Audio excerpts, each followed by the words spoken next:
I'm going to introduce our first speaker. I'm sure most of you are very familiar with her. If you haven't, you're in for a real treat. Elizabeth Wente is a partner at Spencer Fain. She's an employment law attorney based out of Springfield, and she's very passionate about educating employers as well on different employment issues so that instead of having to reach out to her after you have an issue, you can reach out and work with her before and have more preventative type interaction to prevent some of those employee issues that arise. So Elizabeth collaborates with employers to develop a culture aimed at preventing employee issues, address employee issues in a manner that will reduce the potential for employment-related litigation, and implement practices and policies that will put employers in the best defensible position if they do encounter employment-related litigation. She focuses her practice on 5 primary areas. The first is assisting employers with preparing and implementing practices, procedures, and agreements. I know we all could probably use a little improvement in that area. The second is conducting employee training. Again, that's why we're here today. How can we utilize and leverage training opportunities to help keep our employees engaged, create a culture of safety, and make sure it's an effective training program? She also focuses on working with human resource representatives on kind of the day-to-day situations that arise, such as FMLA, ADA, alphabet soup that we have to deal with from a legal perspective. She also works on conducting audits and investigations if those arise, and then she does work with managing litigation if you have to deal with that situation. So please help me give a warm welcome to Elizabeth Wente.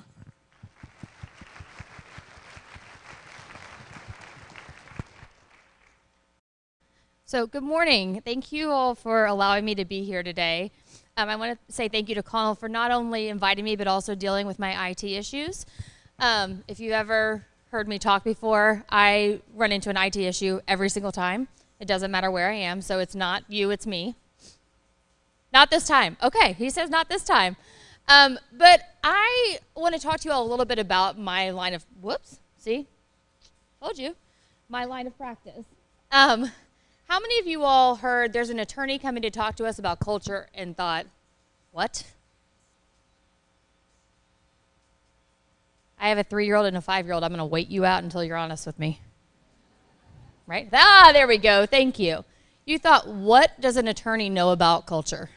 So when I work with employers, my biggest issue is I want to be part of your team. I want to be a source that you can trust, that you will call on for advice. I want to make sure that you're calling me on the front end and not the back end. And so I wanted to start with that question because this is a place of trust. This is a place where we're all coming to learn. There are no stupid questions about culture. How many people feel like we're lost as to what culture means now and how to get a good culture in your workplace? Okay. We have a few honest souls in here. Oh, I'm not. There we go. Now can you hear me? Okay. So we're going to talk about kind of some ground rules for how do we even evaluate culture, and then what are the steps that we need to take to get to a place where we are actively assessing our culture. So culture is not something that you can create, set it down, and leave it and not touch it again. It is something you have to be continually assessing, updating.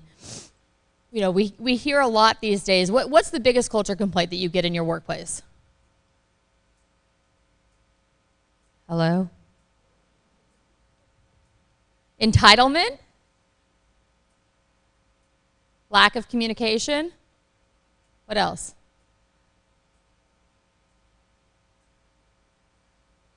Lack of transparency? Nobody said my favorite one yet.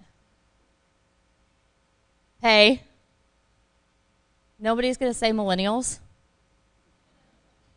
That's usually the first one that comes out, is millennials. But we're going to talk about some of those things that you are seeing in your culture and how you're approaching those issues and adapting to those issues. This presentation will be much more valuable to you if you all are asking questions. I'm very informal. Ask your questions. Interrupt me. My name is Elizabeth again, although I answer to hey lady. Let's keep it at hey lady or Elizabeth. Fair? So as we are talking about culture, you know, we are really focusing on civility. And civility seems like an easy concept, right? Most of us think we know how to treat other people. but how many of you all are seeing civility issues within your organizations? How many of you, so I should have done this at the very beginning, but give me a show of hands. Who's HR? Oh, okay. Who's business owners?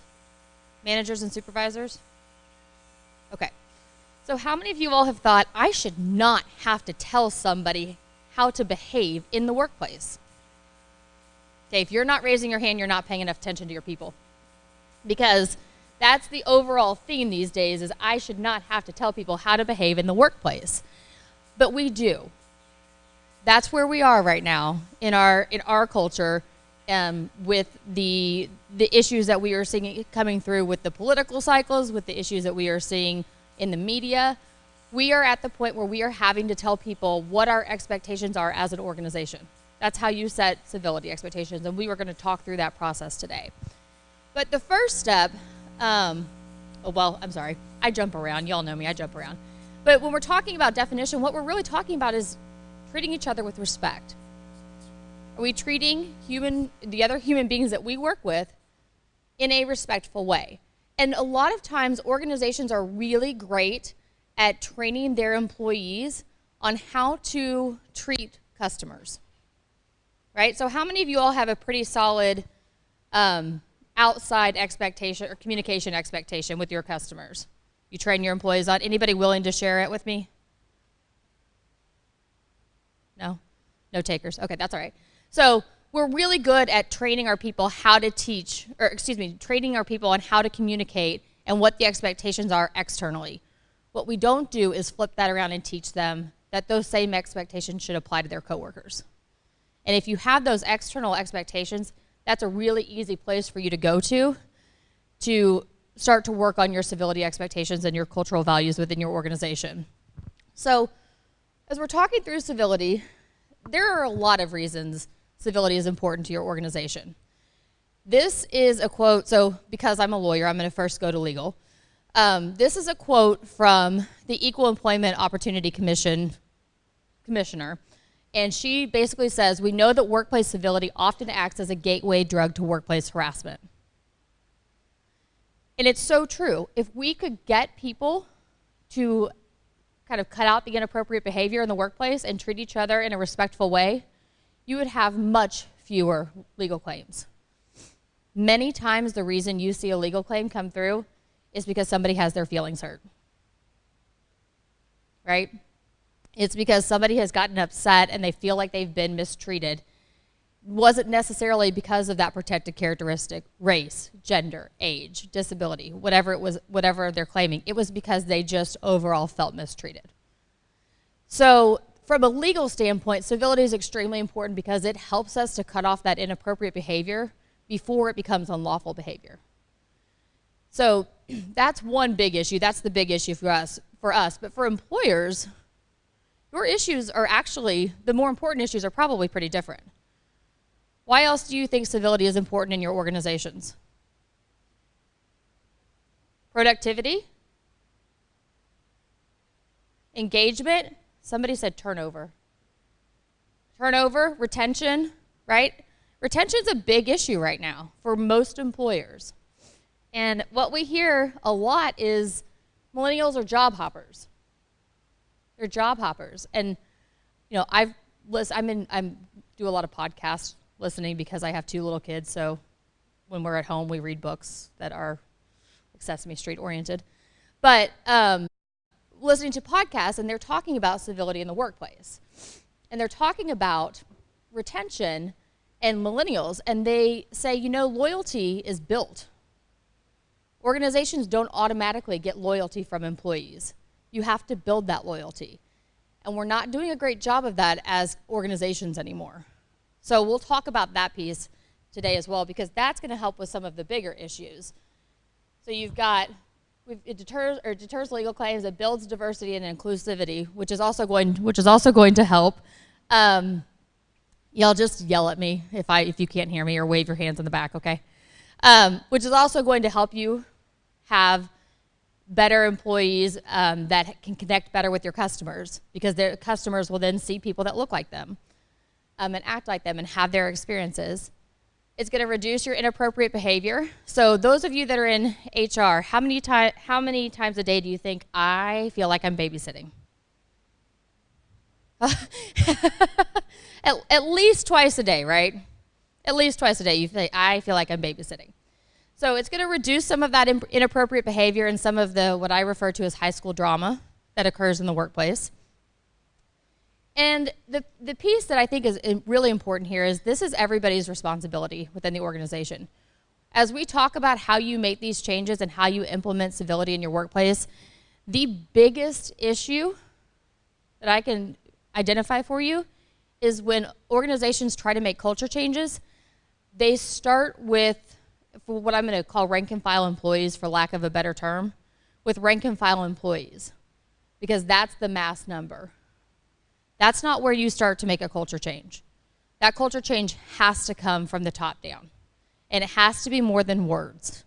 It has to be actions. So as we talk through this today, we are going to visit about how do we get our leadership to buy into this idea of investing in civility. Oops. Okay, so some steps to take, and we're going to go through each one of these in great detail. So the first step is admit that there's a problem. A lot of us like to think that we have really great cultures. And at one point we probably did. But if you haven't taken a look at your culture lately, you're not being honest with yourself about your organization. So we've got to admit when there's a problem. Assess what's going on. And so we will talk about gathering information from your employees. But the first place you start to do that is your data. Look at your retention. Look at your recruiting efforts. If you have a lot of problems in a certain department with a certain manager, if you have a lot of issues retaining people there, guess what? It's a manager issue, right? And part of this is going to be talking about civility expectations and then holding your managers accountable to meeting those expectations. Now, who's looking forward to doing that? Right? But we have to kind of ingrain this in the system, and we have to be willing to put our money where our mouth is if we're going to improve civility and culture. So first, dig into your data. Look and see what numbers you have that might show weaknesses in your organization. Look at your exit interview information. Most of the time, your evaluations with current employees, unless you do them in an anonymous way, and I have mixed feelings about anonymous surveys, you're probably not going to get real information. How many of you all do surveys? Do you feel like you're getting real information? Sometimes? Yeah, maybe. Maybe. But most of the time, you're not going to get real information in a survey where you can identify the person that is providing the information. Your exit interviews are where you're going to get a lot of information. Now, if you have a disgruntled employee that's leaving, you'll have to take that for what it's worth. But I really like to get exit interviews from people who are leaving to go to better opportunities because they're not disgruntled and they will help you. If you ask, they're going to help you identify where your weaknesses are in your organization. So if you're not doing exit interviews, try using that tool as a way to kind of gather data that will help you to be able to assess when there is a problem with your culture. Okay, so the second step here, and these don't have to go in exact order, some of these overlap. I think this probably happens at the same time that you're assessing. But provide education. So I'm not talking about civility training right now. We're going to talk about that in a little bit. But just general education about what civility is. So when your employees hear the word civility, what do you think they think? How many of them roll their eyes and think, I know how to act like a grown-up? And we want to say to them, no, you don't. Right? And let me show you all of the examples. But we get this tendency within our organizations that our employees think, I don't need this. I know what respect means. I say please, I say thank you. I know how to engage in the right way with people at work. we need to start talking about this at the very basic block level. So I had an interesting conversation with somebody the other day.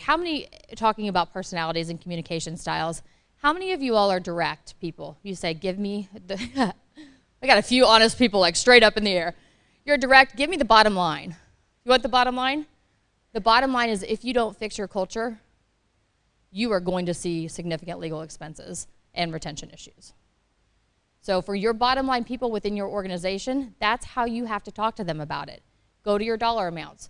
Talk to them about the retention rates. Talk to them about the cost of hiring new people. That's for your direct people and your data-driven people. But then you also have your people that are more feel-good people. How many of us are feel-good people? Those of you that are in HR are not being honest, because if you're in HR, you got a little bit of feel-good in you. You need to talk to them about that employee morale side, right? Why this is important from an employee morale side. Don't get into the numbers as much. Don't go to the direct bottom line, but talk to them from an employee morale side. But this is the high level with your leaders, educating them about why this stuff is important and what it means. So I was speaking to a group of, excuse me, I think it was CEOs or CFOs, and I said the word civility, and what do you think I got immediately? Oh, I do not want to talk about this anymore. I'm not giving everybody a participation trophy. I'm not giving everybody a raise 6 months into their employment. I'm not talking about this, Elizabeth. And I said, guys, that's not what I'm talking about. I'm not asking you to give anybody a participation trophy or a raise 6 months in. In fact, if you've ever worked with me, you've probably heard me say, don't do that. You're setting the wrong expectations.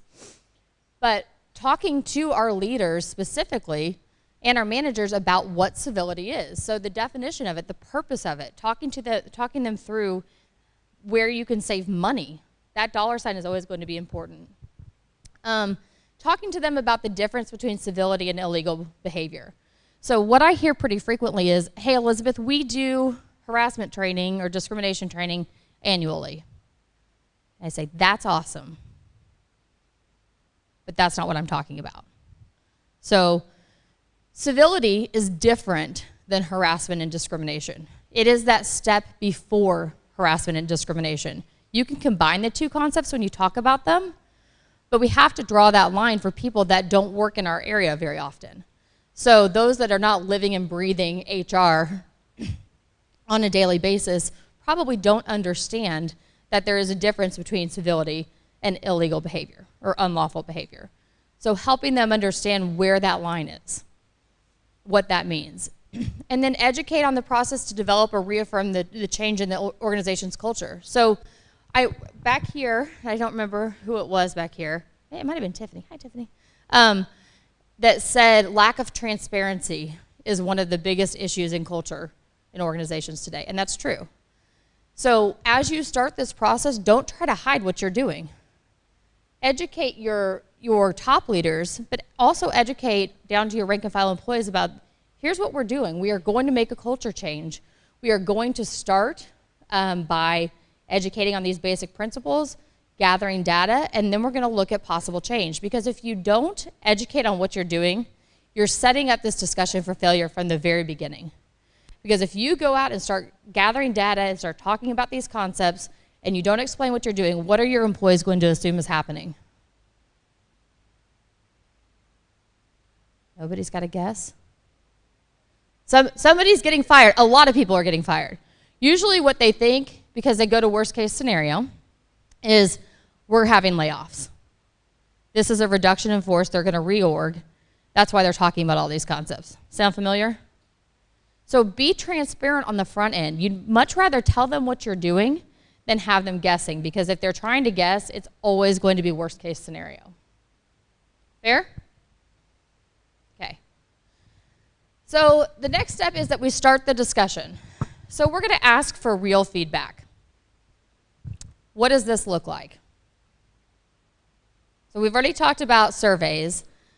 I am not a huge fan of anonymous surveys because from a legal standpoint, if there's a real issue like harassment or discrimination, I don't know who's making that complaint. So it's kind of a double-edged sword here.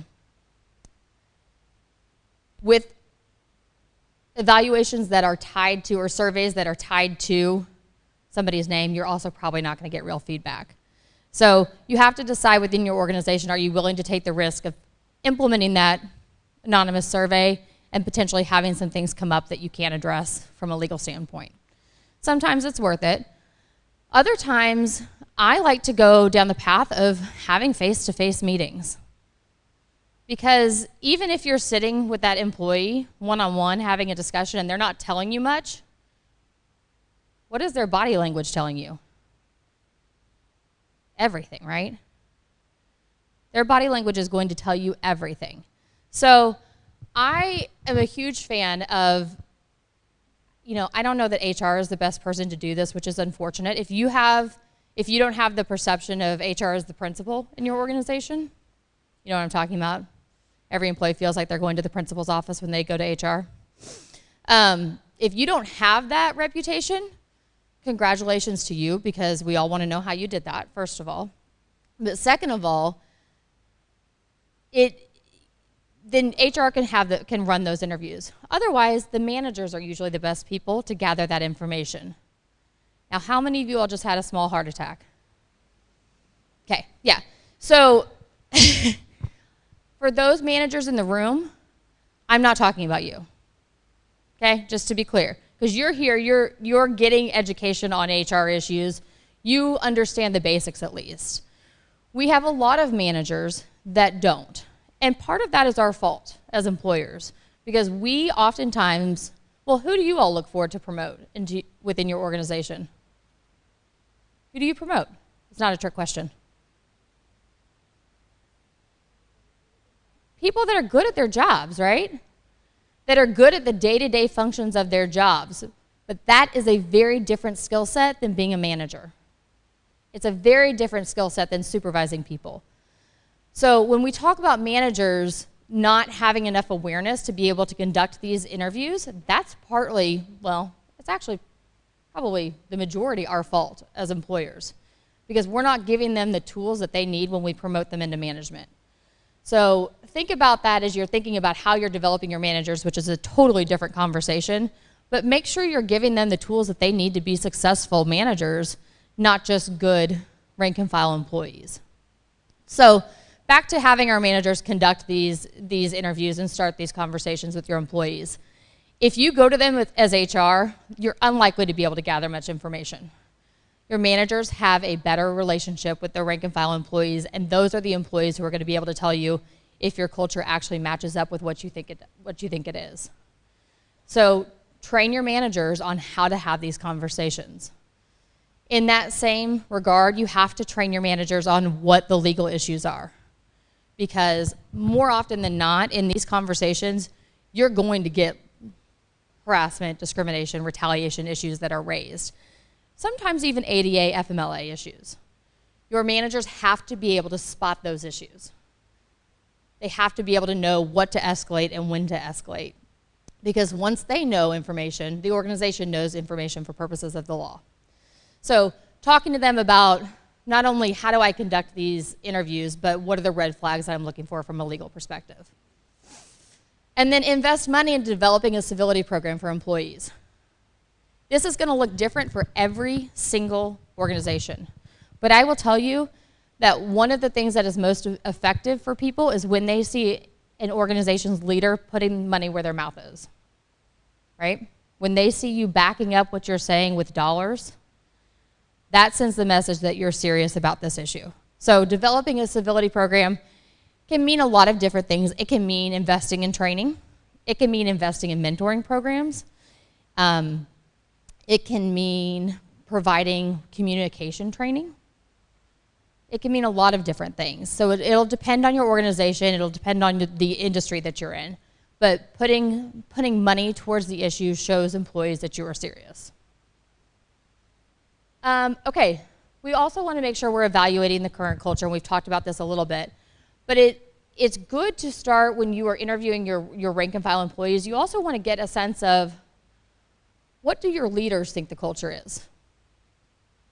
Because more often than not, what your leaders think the culture is and what the actual culture is are very different.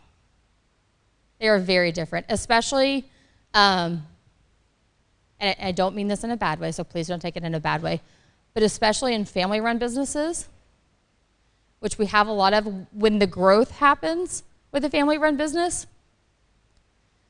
we lose that kind of in-touch piece, and our family owners maybe don't know exactly what is going on in the rank and file with the rank and file employees. I see this pretty frequently. It also happens a lot with small businesses that grow very quickly. So if you are a small business and you anticipate significant growth, you want to be thinking about this, because culture is the first thing that drops off. Because what are you trying to do when you're a small business and growing? You're trying to survive, right? What am I doing day in, day out to make sure I get my product out the door so that I can meet these growth objectives? HR and culture are the first thing that go in those situations, and that's normal. But if you can think about it ahead of time and invest the time and money to have a good structure in place ahead of time, you'll avoid some of those issues.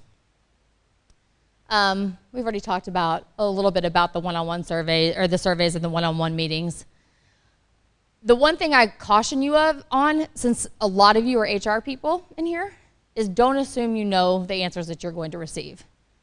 Ask all of the questions. Don't ask leading questions, or if the managers are conducting the interviews, don't draft leading questions.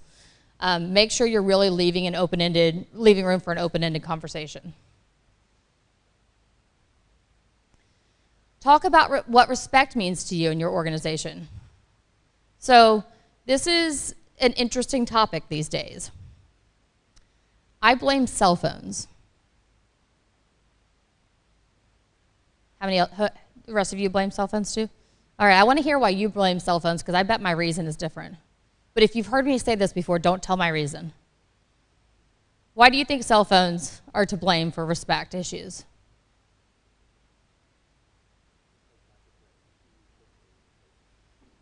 Oh, that's a good one. There's no consequence to you personally when you post something online. Why else? People are in their phones, lack of eye contact. Everybody puts their phones down. Just kidding. I'm just kidding. It's fine. We all have work to do. I get that. Why else? Yeah, the perception that this is more important than you. Absolutely. So my reason is slightly different. Those are all excellent reasons and right on point. Mine is a little bit more focused. And it's because, and this is going to sound strange to many of you, but how many of you all have issues with people being on time in your organization? And they think 8 means 8:05 or 8:10 or even 8:45. Yeah? So I, without giving away my age, grew up in a time when we didn't have cell phones for most of my childhood until teenage years. So if you said you were going to be somewhere, you showed up at that time, because if you didn't, you were wasting that other person's time, right? It was a matter of respect. Now, and I am also guilty of this, if I'm going to be late somewhere, I send a text and say, hey, running 5 minutes late, no big deal, because I've told the person, they know. Sound familiar? It's a matter of respect. So for our, how do I say this nicely? For our, I'm just going to call them younger employees in the workforce, being 5-10 minutes late, it's no big deal to them. It's not showing disrespect because they have texted you and said, hey, I'm going to be 5-10 minutes late. For most of us, we're like, no. You need to be here when I told you to be here. But they don't view it as disrespectful.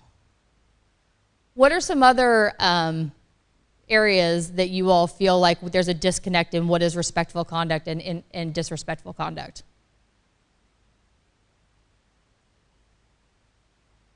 Do any of you all have issues with your employees not sending professional emails? I see some giggles, some hands. Do they not use full words? Yeah? So no, we've got it. We do have a communication issue. We're going to talk about that a little bit later on. So we've got some of that. It's the language that they speak, but our more experienced workers, like, what are you saying? That's not even English. We also, I've seen this some, for people that did not grow up using computers. We have some, and this is a broad statement, it is not applicable to everybody. None of these are, but some that write in all caps. So how do you interpret that most of the time? You're yelling at me via email or text message, but that's not the intent. So it's this idea of we all have different perspectives, really, because we have so many generations in the workplace right now, we have a lot of different perspectives on what is respectful behavior. And as organizations, we've never really had to talk about what respect means in our organization. And we're having to have those discussions now. And I get accused of being like a touchy-feely person and wanting to make everybody feel like in their place and happy, and you know what I mean. But that's not really the purpose. The purpose is I want to set expectations. Because, and if you've worked with me, you know this. My biggest thing is you set expectations first, and you have to be clear about your expectations, and then you have to hold people accountable. Because if you don't do those two things, you're not being fair to your employees, first of all. Second of all, you're never going to get to the culture that you want to be in. So when we talk about respect, we want to make sure that we are talking about, within our organization, what does respect mean? So the other thing that is coming up a lot within organizations is this idea of owed respect versus earned respect. So has anybody else heard of these two concepts? There's a fantastic Harvard Business Review podcast about earned respect versus owed respect. And I can't remember the name of it right now off the top of my head, but I will get it to Heather and she can circulate it to the group if you'd like it. But it's this idea that we have our less experienced employees coming in and saying things like, I don't feel respected, I'm not being treated the same way as the CEO, and the CEO and the upper management is saying, I earned this spot. Any of you all having this issue within your organizations? Yeah. So this idea of owed respect versus earned respect. Owed respect is something that every individual should receive. Every individual within your organization. So it may be that means every individual deserves to be said hello to in the morning, or deserves eye contact, or deserves to be treated in a respectful manner. The earned respect is that respect that comes with the hierarchy, right? It's the I am telling you what to do because I'm your supervisor respect.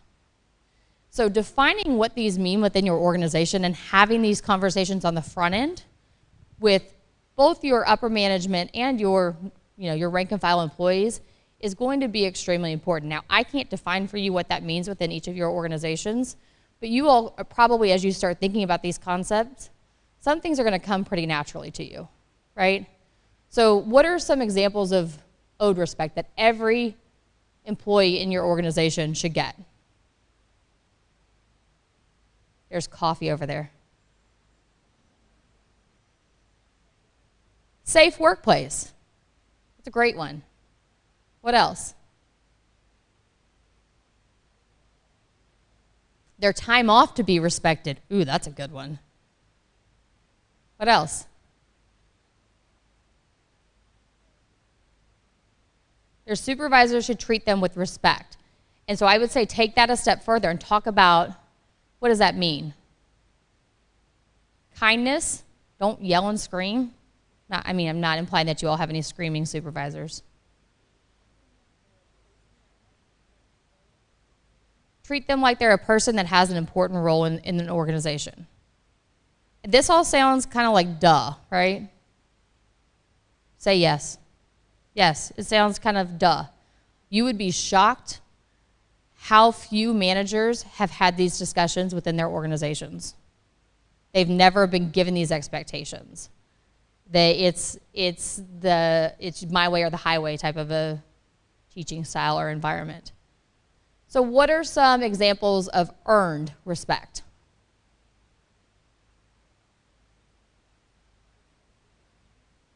Yeah, you have to listen to my direction because I am your supervisor. So, and if you don't listen, this is one of the things that I see coming up more and more. If somebody's not listening to their supervisor's direction, what is it? It's insubordination, right? We can still address that when it's insubordination. We don't have to handle everybody as if they're going to break. What else? What's another good example of earned respect? Respecting seniority, there is a process, right? So some of you all may also have this come up when you have discussions about PTO and vacation. Anybody? Well, so-and-so gets 4 weeks of vacation. Yes, they have been here for 20 years, right? That is called earned respect. So-and-so gets to use the company, whatever, house, car, whatever it is. Yes, because they have earned it. You can also earn it, and here's the path to get there. Explaining those things. But if you can set those expectations and talk about these concepts on the front end and start just talking in this language within your organization, some of the issues that come along with having 5 generations in the workplace, they're going to be less within your organization. You're not going to have that conversation about raises. So raises is another one. I say to my employers that are struggling with this concept, if somebody comes in, you're hiring a new employee, make it very clear to them when they will be receiving a raise or when they will be eligible for a raise. And explain that that's your process. If they don't like that process, guess what? What? They don't have to work there, right? They don't have to work there. Now, you've got to be nice about it, but you need to set those expectations on the front end. Okay. So we also want to talk about how employees show respect or disrespect when you're talking about these ideas, because it's really easy to say, oh yeah, I'm super respectful. But let's talk about body language for a moment. So to the guys in the room, and this is specifically to the men in the room, I, again, was listening to a podcast talking about body language and respect, and they made an interesting comment that I had never really thought about before, so I want you to tell me if this is accurate or not. They said when 2 guys pass each other in the hallway, if they have like a mutual respect for each other, they're friendly, they'll go, hey, chin up, hey. If they don't really care for the person or lack respect for the person, it's more like, hey. Right or wrong, guys? Now everybody's sitting there thinking, who nodded their chin up at me and who didn't when I walked in the door today? But it's just those little bitty things, that little bitty body language that can send signs to people that we're not being respected. So for me, clearly I can't stand still and I talk with my hands, but I am an eye roller. Anybody else in here an eye roller? Ooh, I'm an eye roller, and I have taught my 3-year-old how to do it, which is not good. She's actually better at it than I am, but I'm an eye roller, so I have to be careful about that because it's hard sometimes for me to sit there and go like this. Believe everything you're saying, but I'm aware of it. So I actively work not to roll my eyes when I think somebody is being ridiculous. What are some other signs of body language that indicate disrespect? Yeah. Oh, yes. So she said continuing to type while somebody's talking to you. How often do we do that? Every day. I do it every single day. Even I know better, right? This idea that we have so much to do, we have to constantly multitask, it sends the message to people that we don't care about what they're saying. It goes back to cell phones. Who said cell phones were disrespect because you lack eye contact? We're always all like this. So that lack of eye contact. What else? Okay, so like this? Oh, like this. Yeah. Yes. So those of you that are doing that, maybe just sit up straight. I'm just kidding. I'm kidding. I saw arms crossed over here, right? Arms crossed. The other one that comes up a lot within workplaces is closed doors. And this comes up especially with your rank and file employees. When they see a closed door, what they see is not, I've got to close my door so I can finally get something done today. What they see is, that person is too good to talk to the rest of us. So start these discussions. Start finding out what kind of body language is happening within your organization. What body language indicates disrespect? Educating your employees on these issues. Now, do we have to close our doors sometimes? Yeah, absolutely. So what do you do when you need to close your door to get something done? Communicate. Yeah, communicate why you're closing your door. Hey, I have got a project I have to get done. I'm closing my door. Or come in early, yeah. Okay.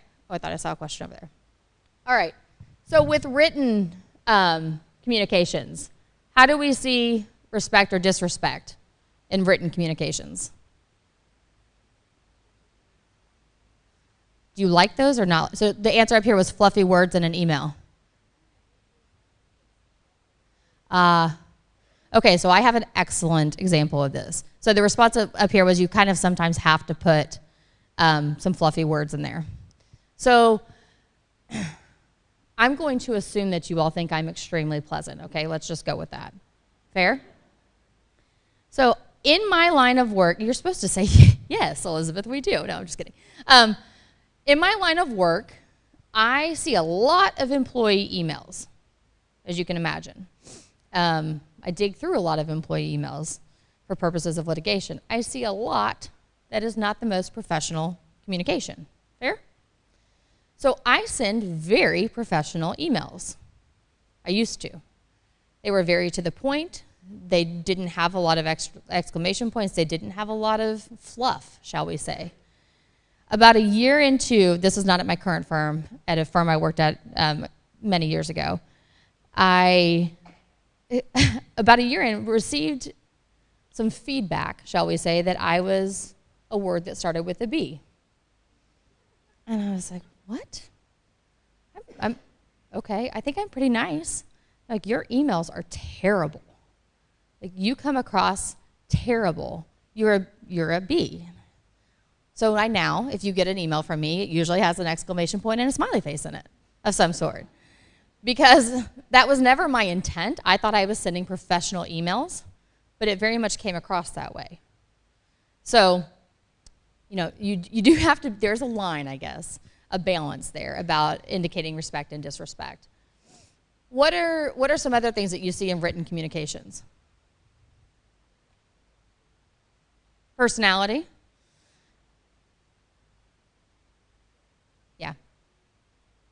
Yeah, personality and perception, absolutely.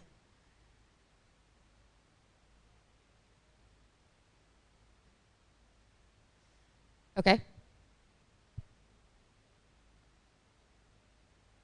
Yep.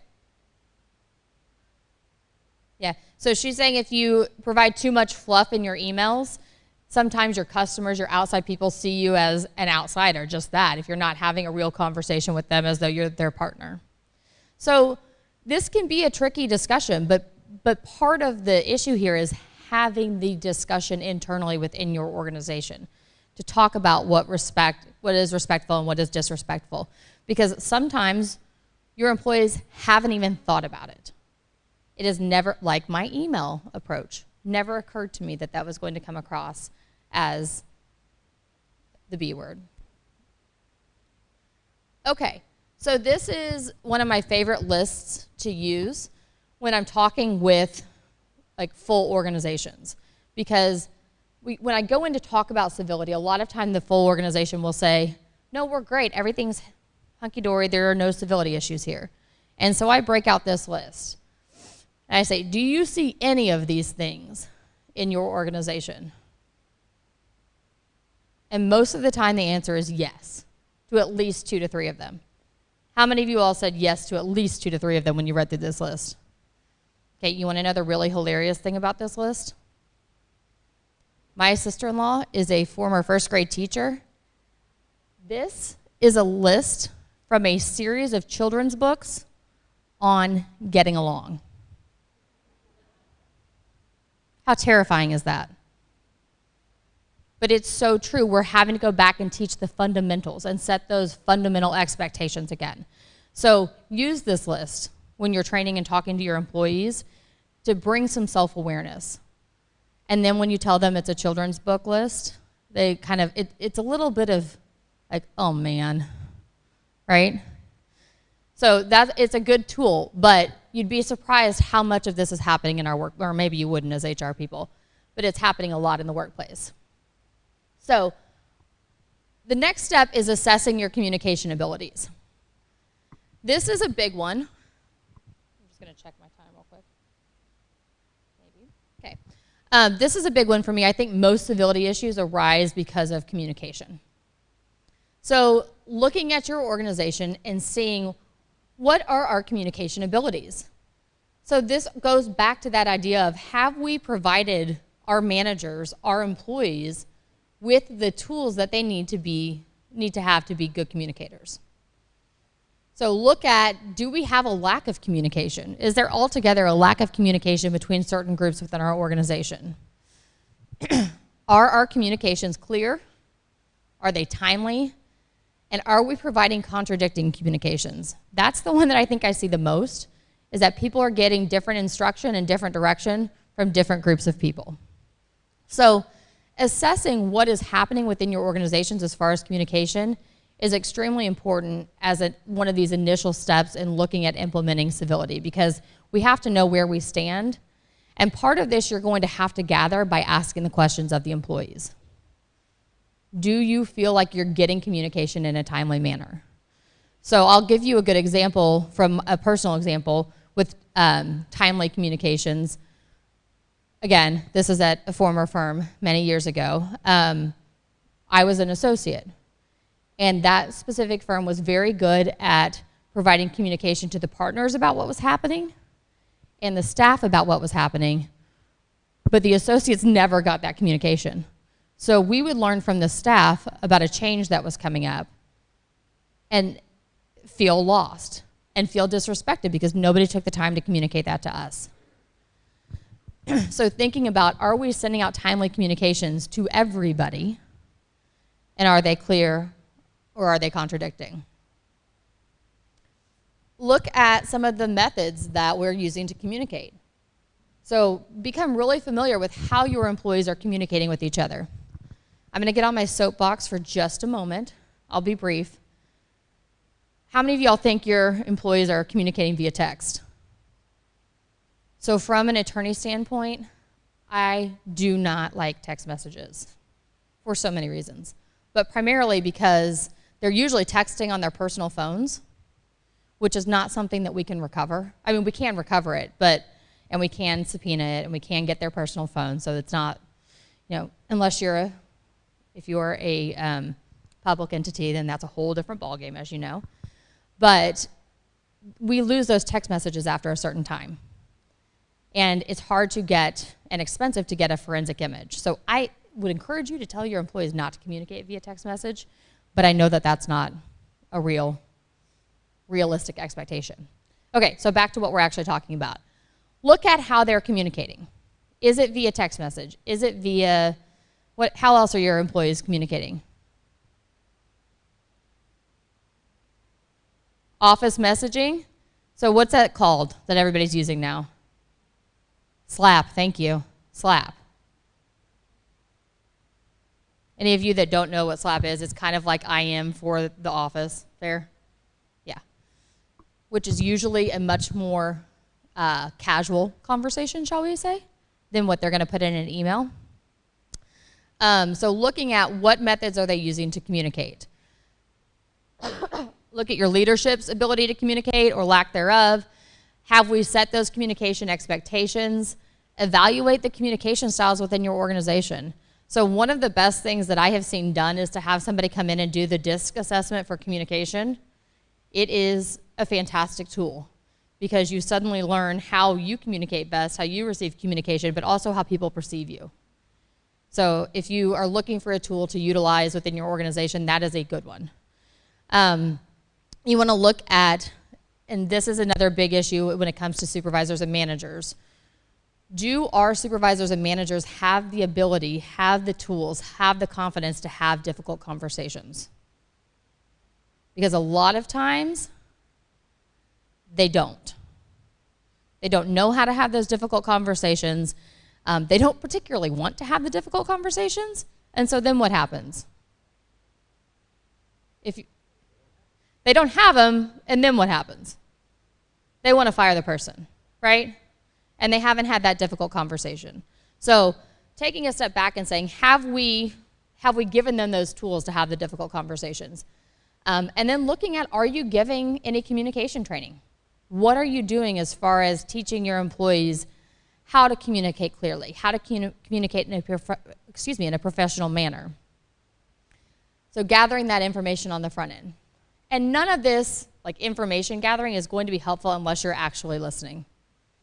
So you need to be in a space where you and your organization are ready to recognize that every single organization has weaknesses when it comes to culture.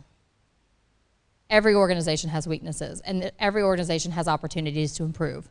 So make sure that you are actively listening, that you are paying attention to employees when they are giving you this feedback. You're looking them in the eye. You're not, typing away on your computer, as somebody mentioned earlier. But then also, if you implement things from their feedback, tell them. In HR, how often do we get a win in HR? Not very often, right? You very rarely get to be the person that brings the good news. So when you get that opportunity, take it. Tell them, hey, thanks for your feedback. Here's what we did. Even if it's something that person's not going to necessarily see immediately, make sure you're filling them in. And then, when you're talking to the person, ask questions. Reflect on what they're saying. Show them that you're engaged. And provide multiple avenues for reporting things. Because a lot of times if you have, a lot of organizations have town hall meetings, and that's how they gather feedback, and that is a great tool. The town hall meetings, some people call them the brown bag lunches, where they bring certain groups of employees in to talk to managers or upper management. But provide an individual way for somebody to give feedback as well. Maybe it's to HR, maybe it's to, if you have a specific person in your HR group that's employee relations, maybe it's to that person. And then, of course, I already said follow up with the action items as soon as possible. Okay, so moving on from kind of assessing where we are, gathering information, the next step is defining cultural values. So how many of you all have cultural values already in your organization? Okay, so some of us. Oh, hello? No? Make sure you're looking at what your cultural values are. Do they focus only on external service? And that is what we see pretty frequently. Organizations are generally very good about defining their cultural values from a external space. So how they want to treat customers, how they want to treat vendors. But we are not great about doing that from an internal space. So looking at what those cultural values are and reassessing them. If your cultural values haven't been viewed in a long time or reviewed in a long time, look at, do they still match up with where our organization is? I think you also have to look at not only what does the leadership want the cultural values to be, but what do the employees want the cultural values to be? So remember earlier when we talked about loyalty, and I said loyalty is not something you're automatically given, it's something that you create. This is a great way to start creating loyalty with your employees. Ask for their feedback. Hey, we are looking at our cultural values. What do you think? What do you want this workplace to be? Get their feedback in this process. Because one of the things that I think that I also blame cell phones for is that this lack of having a real conversation with our coworkers is not allowing us the ability to create this loyalty. And I'm guilty of it. I will sit in my office and email somebody who is 2 doors down from me. Is that necessary? No. Even when my Fitbit is beeping at me to stand up, I will do it. We have got to start having these conversations, having them in person, talking to each other again in order to build that loyalty back up. But I think as you talk to your employees, they're going to say the same thing. I don't really know the people that I work with. From that, you take, hey, it's important for them that they have friends at work. We can start building cultural values based on that feedback. I think the ones that I hear the most are open communication, honest, transparent. Now, are there things that you can't be transparent about? Of course. But there are definitely areas where we can be transparent that we're not doing a great job as employers. So look at those things within your organization when you're looking at culture. So cultural values are one thing. So the open communication, the transparency, but then you also need to define your civility expectations. So the cultural values are the things that we want to be, and the civility expectations are how do we get there. Make sense? Those are more of our action items. So when we're talking about this issue, I tell a lot of the clients that I work with, you've got to set those expectations on the front end during your onboarding training, but it can't just be during your onboarding training. If you've heard me talk about issues like this before, you've probably heard me use the phrase touch point training. I am a firm believer in touch point training. You can't just do training once a year and expect it to stick. You've got to work it in. And I'm not talking full-blown training sessions. I'm talking about an email or a short talking point during a manager meeting. But it has to be worked in throughout the year. So, setting our expectations on how we interact with coworkers. First of all, say things you don't think you should have to say to adults. That is probably my number one piece of advice when you're setting civility expectations. If you don't feel like you should have to say it to an adult, then write it down immediately as something you're going to say to your employees. So give me some examples of things that you don't feel like you should have to say to adults about civility. Don't interrupt during meetings. That's a good one. What else? I'm sorry? Clean up after yourself. So, yes, I'm going to come back to that in a minute. So many things to talk about there, right? What else? Be kind. How about say please and thank you?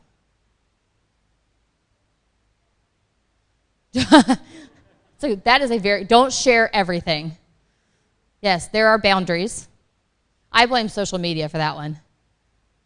What else? Be nice. Be on time. Yeah. Appropriate dress code. It's a fun one for HR, isn't it? What else?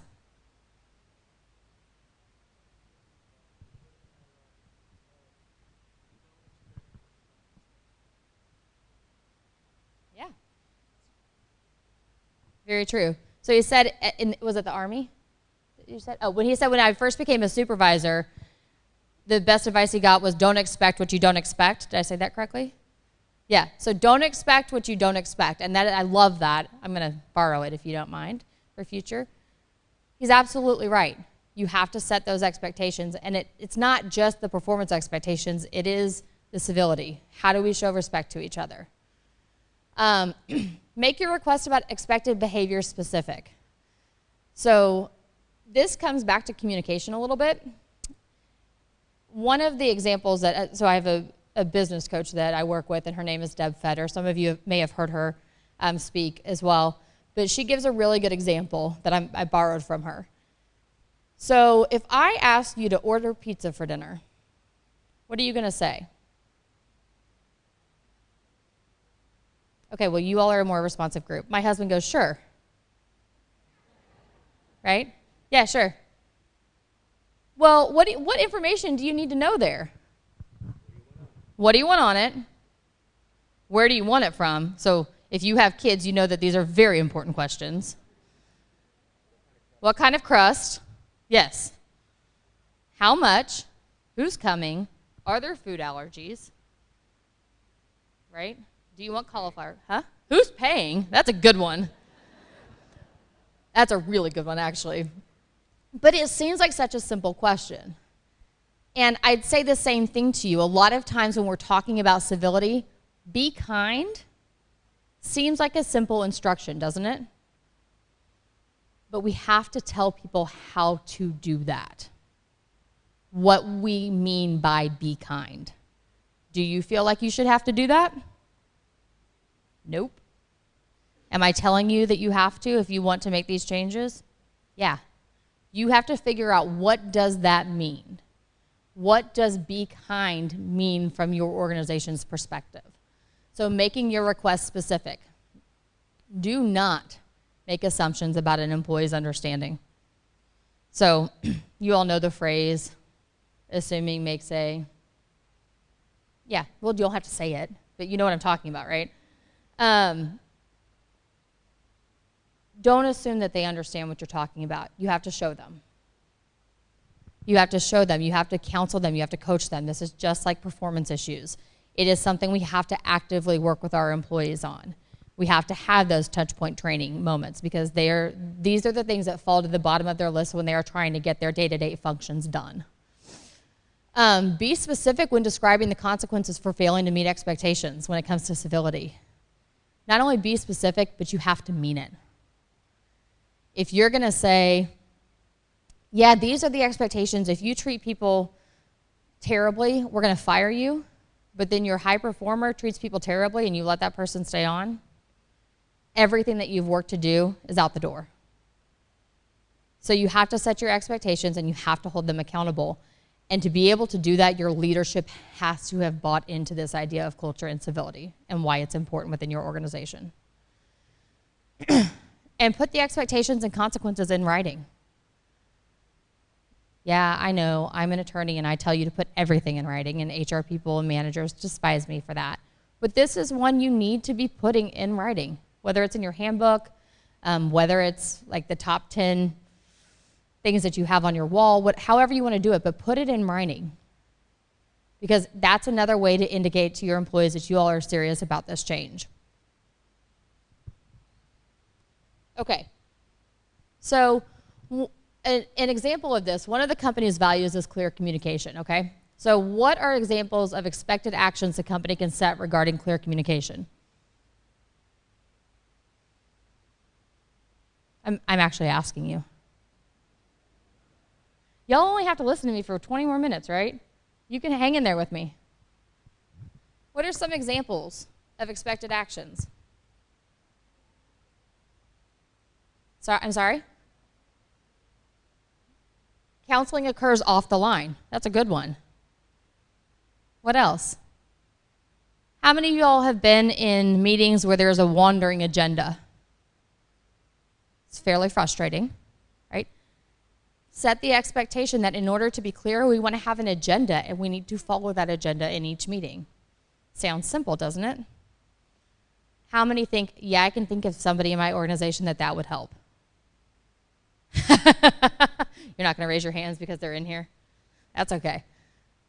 How should the company instruct employees to address unclear communication? So part of this process when we're talking about setting these expectations is including all of your employees. So I would say to this organization, when you are giving these instructions, you need to tell all employees, rank and file, leadership, management, if something is unclear, say in a respectful way, I'm sorry, I don't understand that. Could you help me understand exactly what it is that you want? So attorneys are notoriously horrible at feedback.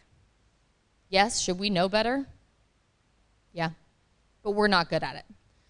So I talk to a lot of our younger attorneys in our firm and kind of across the board, I guess, about when somebody gives you an instruction, if you don't understand it, you need to push back. Here are the questions that you ask to make sure that the expectations are the same there. Because if they're not, guess what? It's not going to go well. So we want to make sure that we are giving all of the employees in our organization permission, if your goal is clear communication, to ask those questions, to follow up, to make sure that they're getting the information that they need. And then I just gave you my common fact pattern, and I'm going to keep moving because we're going to run out of time. So defining how each employee holds the other accountable. So we want to talk about the fact that this is every employee's responsibility. This is not HR's responsibility. Are you all the ones rolling out the culture values, the expectations? Probably, because that falls in your wheelhouse. But making sure that the organization has a civil culture is not just your responsibility. It is every employee's responsibility. Give employees permission to have direct conversations with their coworkers if they feel like something is disrespectful. We are at a point now, and I am not going to talk about why we're here, but we are at a point now where many people within our society have a hard time agreeing or disagreeing in a respectful manner. I have bad news for you all. This is going to get worse before it's going to get better, because the political cycle that is coming up is going to be ugly. And it is coming into your workplaces. So if you can jump into some of these conversations now before that happens and set some expectations, you might be able to reduce some of that. No, it's not just young people. No, it's not just young people. It is across the board. It is not limited to any one category of people. But talking about how do we have that conversation if somebody is uncomfortable or feels like they're being disrespected, how do we have that conversation in a professional manner, in a respectful manner? And setting that expectation for your employees now. Start talking about this now. Because if you let's see, what are we in? Almost August. So if you start laying the groundwork now, you will have some expectations set about the time that I anticipate everything's going to get very heated.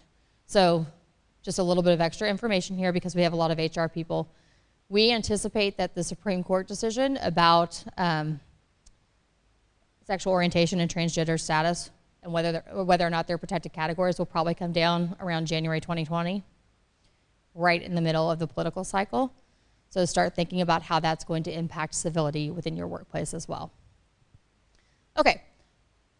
And then making sure that everybody is on the same page, that no one is excused from acting in a civil manner. So some of you may be sitting here thinking, I have a problem because the owner of my business is my biggest issue. Sometimes that happens. Sometimes your hands are tied, right? That is a separate situation that we would have to work through. But if you can get your leadership and your owners on board about backing up civil behavior and show that nobody is excused from acting in a civil way, that sends a huge message to your employees. It sends a huge message to your employees. And you want to define that expectation up front, but you have to be ready to back it up if you're going to define it that way. So we're going to talk about inclusion just a little bit. A lot of times when I start talking about inclusion with people that are outside of our HR world, I start getting a lot of eye rolling again because they go back to this participation trophy idea, which is not the case at all. One of the exercises that I do when I'm talking about inclusion and I'm training like an entire organization is I make them sit next to each, like find somebody in the room that you don't, or I guess that you work with or don't work with, it doesn't really matter, just partner up in the room. And they partner up and I said, okay, I say find one thing that you all have in common that you didn't already know. And then we take a break and then I tell them to find one thing that they don't have in common that they didn't already know. And it's shocking how much you learn in that little bit of time about the people within your organization. And so from there, we talk about inclusion and how inclusion doesn't mean we're checking boxes of protected categories. Inclusion means we are bringing people into our organization that have different experiences than us, different backgrounds than us. It is bigger than just checking a box on a protected characteristic, and that's really where we should be at this point. It is about making sure that we can bring in people that have all kinds of experiences. They're not all from Springfield or Branson or Joplin, that they're from a variety of places. Why do you think that's helpful? All right, I'm going to ask you a better question. So one of my examples was at an organization. Actually, I don't think this was at an organization. It may have been at an HR meeting. And I said, okay, well, these two guys were in front. And I said, what did you have in common? And one of them said, well, I like PBR and the other doesn't. And I said, oh, okay, PBR is professional bull riding or like beer? You're like, oh, the beer. I said, okay, all right. So we're talking about this, and I say, how can you use that information? We didn't get a whole lot of, okay, thank you. Didn't get a whole lot of response there, but think about how could you use the information that one of them likes PBR and the other one doesn't?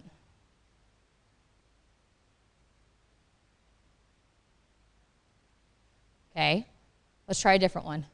One of them likes football and the other one doesn't.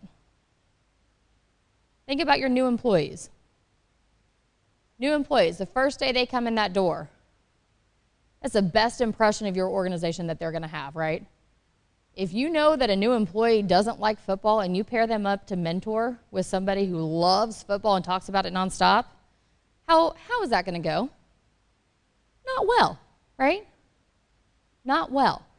So this idea of inclusion can benefit your organization in so many ways besides just having somebody see someone that looks like them or see someone that went to the same school as them. This idea of getting to know your employees and getting to know their experiences can help you in pairing them up with the right mentor, the right mentee, the right client. It's really an important part of your civility program is talking about inclusion and talking about why we need people with different backgrounds and different experiences in our organization and making that happen.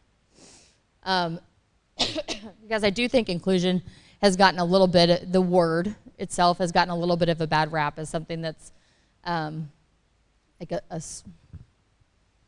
not a hippie thing, but y'all know what I'm talking about, right? That it's kind of gotten a bad rap that is something that's not meant for an organization that's successful. Okay, so this is just another list that I use a lot of times when I'm training, and it's more of a tool that you all can utilize. And Heather, I can circulate these slides if you would like them. But it's looking at some spaces that we maybe don't always think about as inclusive. So recognizing that not everybody socializes by drinking alcohol, right? Thinking of other ways that people would like to socialize. Maybe it's going to throw axes at a wall, which seems like a workers' comp injury waiting to happen to me. But it seems to be the popular thing right now. I also am a klutz, so bad idea for me. But thinking about those things, looking at educating on different cultures and religious celebrations. So I saw actually a really interesting article about, and I can't remember which hotel chain it was, but they had an Indian wedding that they were hosting within their hotel, so they trained the entire staff on the culture. And they have started doing that as a regular practice, training on different cultures to show not only inclusion, but to make sure their employees are prepared when they have those kind of events. So looking at civility from a little broader standpoint and looking at it from inclusion. All right, so this is probably the biggest issue when we talk about civility, is you have to assess how are you holding people accountable. You can do all of the work of gathering the information, of getting your cultural values in place, of setting your civility expectations. But if you don't have a way to hold your people accountable to these expectations, it's all going to be for nothing. You have to look at how you're holding them accountable. So a lot of times we hear employers say, oh yeah, well, we're checking in with our employees and we're doing follow-up surveys, but what is the best way to hold at least your managers accountable to a certain expectation? Policies, performance evaluations, getting closer. Money, money, money, money. Nobody? Money. Yeah, it's their comp. You've got to be tying their comp to accountability. So whether that's through the performance evaluation or a bonus or however you want to structure it, you have to figure out a way to tie the comp to the civility expectations and accountability. That's the best way to make sure that you get people that are backing up the message and the policies and procedures that you're putting in place.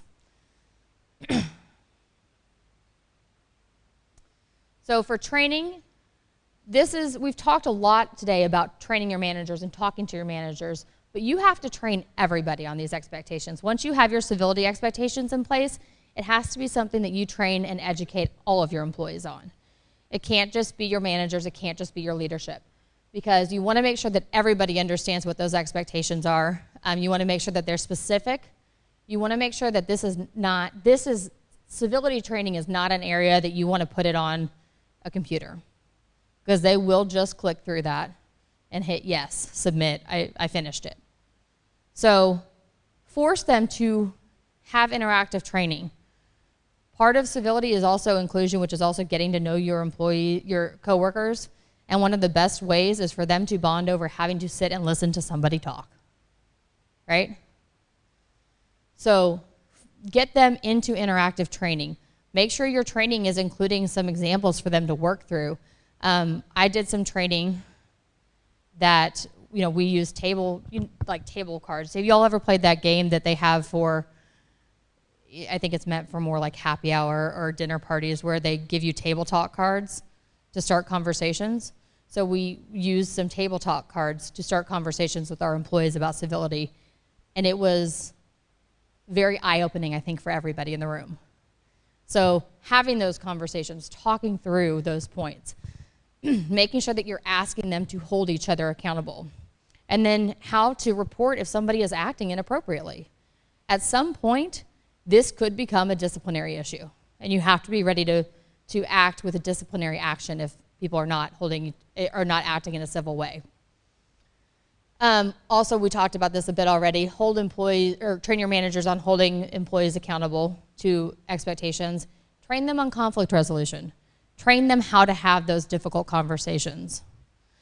Hold them accountable to having those difficult conversations, and then train them on those issues that need to be escalated to HR.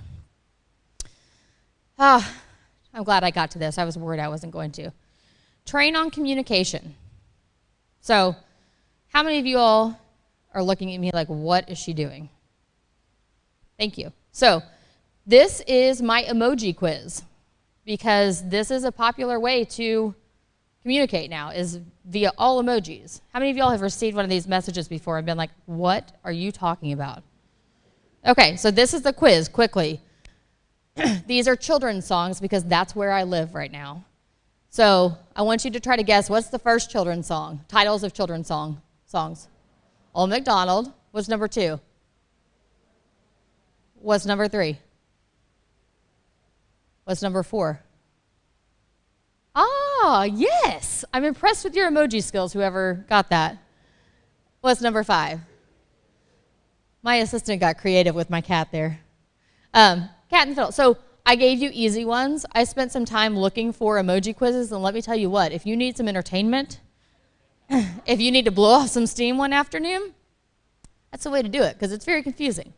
But train on communication. Train your employees on what is professional communication, what is the expectation within your organization. So not only is it clear, but how do we do it? One of the larger Fortune 500 companies set up a program where they grouped a more experienced leader with a new employee. And while I often think, those aren't really going to work, right? They actually gave them some specific directives. And they told the more experienced employee, you need to train them on how to communicate. What does a professional communication look like? And the less experienced employee was told, you need to train them on how to use, like, Google or something, a technology thing. But it was based on, I think, feedback that each one had received. So those very specific directives were helpful, because now not only do they have new skill sets, they also have a new mentor relationship, and you're creating inclusion within your organization. Okay, also train on how to communicate, and I realize I'm going to run out of time, so I'm going to speed up and hit just a couple of these. The biggest one here is what method to use to communicate. And I say this because there is a time and place when a face-to-face conversation is necessary. There are certain topics that need to be handled with a face-to-face conversation, and some that can be handled via email. But training employees on what the expectation is for when you have those communications face-to-face, it's going to help your civility down the road. Because when it is a serious topic that an employee feels like, hey, you should have talked to me about that, and they get an email about it, that is automatically something that employees feel disrespected about. So you want to be training on what is the method that we should be using to communicate.